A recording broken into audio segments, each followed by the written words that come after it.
प्रश्न असा आहे की बऱ्याच दिवसापासून युतीची बोलणी त्या ठिकाणी सिन्नर शहरामध्ये चालू होती।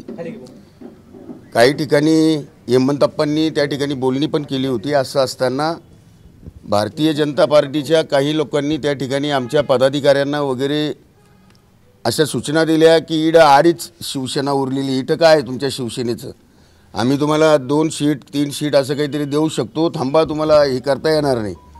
म्हणजे सकाळपासून आमचे पदाधिकारी एखाद्या याचकासारखे त्या ठिकाणी बसले होते। वास्तविक पाहता असं करणं योग्य नाही। युतीची बोलणी करताना प्रत्येकाचा मान सन्मान राखला पाहिजे, परंतु शिवसेनेची काही ताकदच नाही म्हणून निग्लेक्ट करणं हे चुकीचं काम आहे। त्या ठिकाणी चुकीचे वागलेत आणि त्या कारणाने मग या ठिकाणी आज माजी नगराध्यक्ष हरिश्चंद्र लोंढे एक राजकीय वारसा असणारे व्यक्तिमत्व आणि त्यांचेच पुतणे नामदेवराव लोंढे या ठिकाणी शिवसेनेचं धनुष्यबाण घेऊन नगराध्यक्ष पदासाठी हे उभे राहणार आहेत।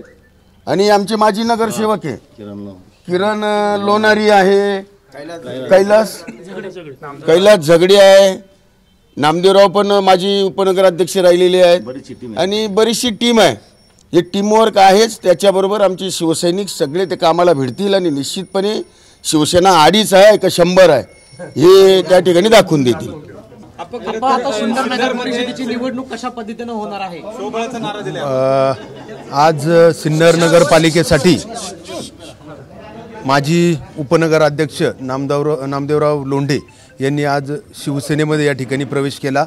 काही दिवसापूर्वी त्या ठिकाणी भाजप आणि शिवसेना या ठिकाणी युती होईल अशा प्रकारची घोषणा देखील त्या ठिकाणी झाली होती, परंतु खऱ्या अर्थानं या नगरपालिकेच्या निवडणुका आणि या स्थानिक स्वराज्य संस्था ह्या खऱ्या पदाधिकारी आणि कार्यकर्त्यांच्या निवडणुका आहे आणि म्हणून ज्या त्या पक्षाला अधिकार असतो का ज्या त्या पक्षाचं बळ कसं त्या स्थानिक स्वराज्य संस्थेच्या निवडणुकीच्या माध्यमातून त्या ठिकाणी वाढेल आणि म्हणून आज या ठिकाणी नामदेवराव लोंढे यांचं एक राजकीय वारसा आहे। त्यांचे चुलते 18 वर्ष नगराध्यक्ष होते, ते देखील स्वतः उपनगराध्यक्ष होते। आज त्यांच्यासोबत 5-6 नगरसेवकांनी देखील या ठिकाणी प्रवेश केला आहे आणि मला असं वाटतं का निश्चित त्यांचं काम अतिशय उत्कृष्ट आहे आणि निश्चित त्या येणाऱ्या सिन्नर नगरपालिकेच्या निवडणुकीमध्ये ते चांगल्या मताधिक्याने निवडून येतील आणि आमचा शिवसेनेचा भगवा सिन्नर नगरपालिकेवरती फडकेल।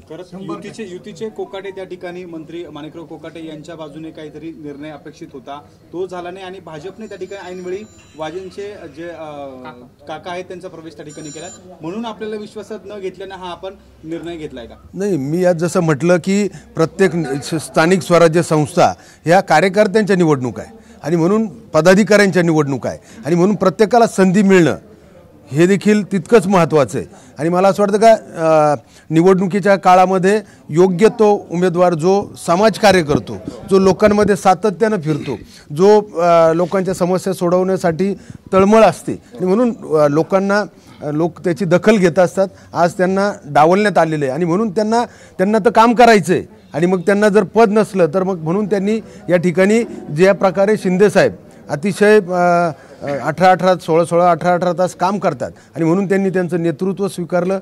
आम्ही देखील चांगले मित्र आहोत आणि म्हणून मला निश्चित खात्री आहे की त्यांचं कार्याची दखल मतदार घेऊन त्यांना मताधिक्याने या ठिकाणी निवडून देतील। खरं तर बगूरमध्ये सोबळावर आता आपली शिवसेना लढणार आहे, सोबत सिन्नरमध्ये देखील आपण तो निर्णय घेतलाय। आताच आपण एकनाथ शिंदे साहेबांसोबत देखील चर्चा केली, काय नेमकं बोलणं झालंय, काय त्यांच्याशी या संदर्भात चर्चा झाली होती? या संदर्भामध्ये त्यांच्या कानावरती अगोदरच टाकण्यात आलं होतं। आम्हाला वरिष्ठांकडून देखील तशा प्रकारची आदेश आलेले होते की अतिशय चांगले उमेदवार आहेत आणि तातडीनं त्यांना सोबत घेऊन त्यांना जबाबदारी द्या निवडणुकीची आणि म्हणून त्यांच्या आदेशानुसार आज या ठिकाणी आम्ही त्यांना ती जबाबदारी दिलेली आहे आणि ते निश्चित निवडून येतील। फॉर्म पण आता त्यांच्या हातात दिलेला आहे। एकूण उद्याचं जे चित्र आहे ते 11 नगर परिषदेपैकी 2 ठिकाणी आपण निर्णय घेतलाय। अद्याप 9 नगर परिषदेवर काय नेमकं आपल्याला? मला असं वाटतं का नाशिक लोकसभेमध्ये 4 नगरपालिका आहेत, त्यापैकी आता आम्ही सिन्नर नगराध्यक्षपद लढवतोय, त्यानंतर आम्ही भगूर लढवतोय, त्यानंतर इगतपुरी देखील लढवतोय आणि आमची त्र्यंबकेश्वरसाठी देखील चर्चा महायुतीची सुरू आहे। त्र्यंबकमध्ये महायुतीच्या माध्यमातून तिथे भाजप प्रमुख पक्ष असेल असं प्राथमिक स्वरूपामध्ये या ठिकाणी चर्चा होती। मला असं वाटतं का कदाचित राष्ट्रवादींनी जर हे केलं तर निश्चित त्या ठिकाणी महायुतीचे संकेत या ठिकाणी मिळत आहेत. आप्पा, आता आपली काही भाजपच्या पदाधिकाऱ्यांसोबत बैठक होती, तिथं भाजपचे जिल्हाध्यक्ष पण होते. सिन्नर नगर परिषदेसंदर्भात चर्चा झालेली आहे. भाजपकडून तिथे काही आपल्याला पाठिंबा वगैरे मिळालेला आहे का, मदतीचा? नाही, आता सिन्नर नगरपालिका या ठिकाणी चौरंगी लढत होणार आहे. चौरंगी म्हणजे राष्ट्रवादी वेगळी, भाजप वेगळी, शिवसेना वेगळी आणि महाविकास आघाडी वेगळी, आणि अशी चौरंगी लढत त्या ठिकाणी होणार. सिन्नरची महत्वाची नगर परिषद आहे, महायुती म्हणून त्या ठिकाणी निर्णय अपेक्षित होता. मात्र आपल्या प्रवेशामुळे त्या ठिकाणी शिवसेना ही सोबळावर लढणार आहे. आपल्याला जबाबदारी दिली एकनाथ शिंदे साहेबांशी आपली चर्चा झाली आहे. काय आपली भूमिका आहे पुढची? नगरविकास खातंच म्हणजे जे नगरपालिकेचं नगरविकास खातं असतं तेच साहेबांक आहे.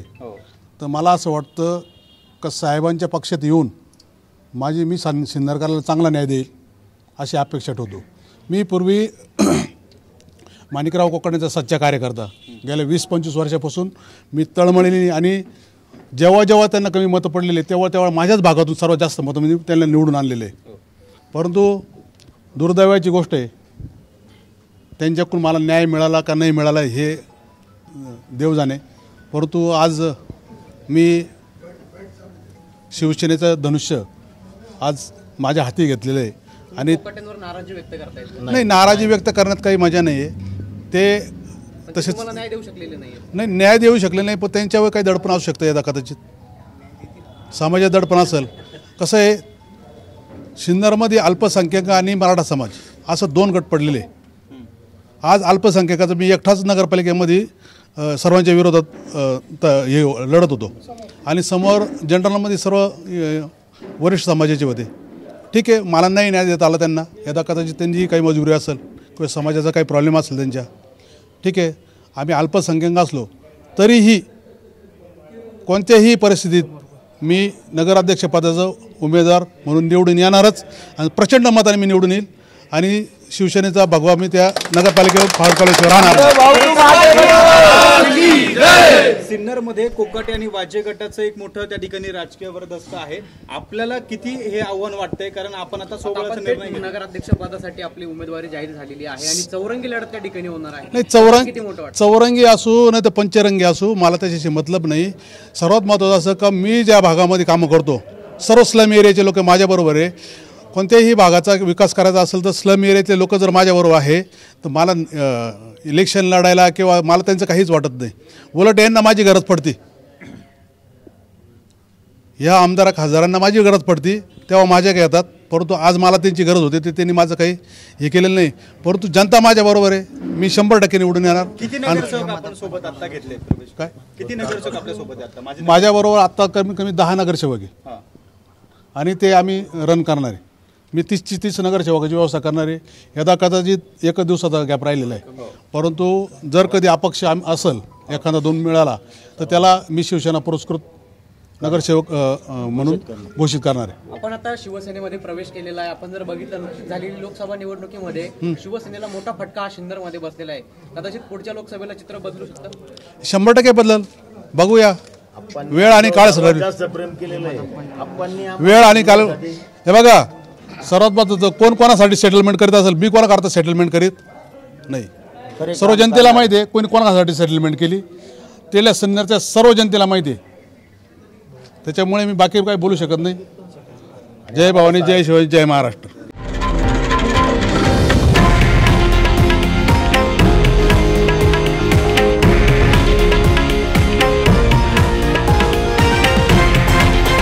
हे आहे देशातील नंबर 1 न्यूज नेटवर्क, आणि आपण पाहत आहात TV9 मराठी, एकमेव.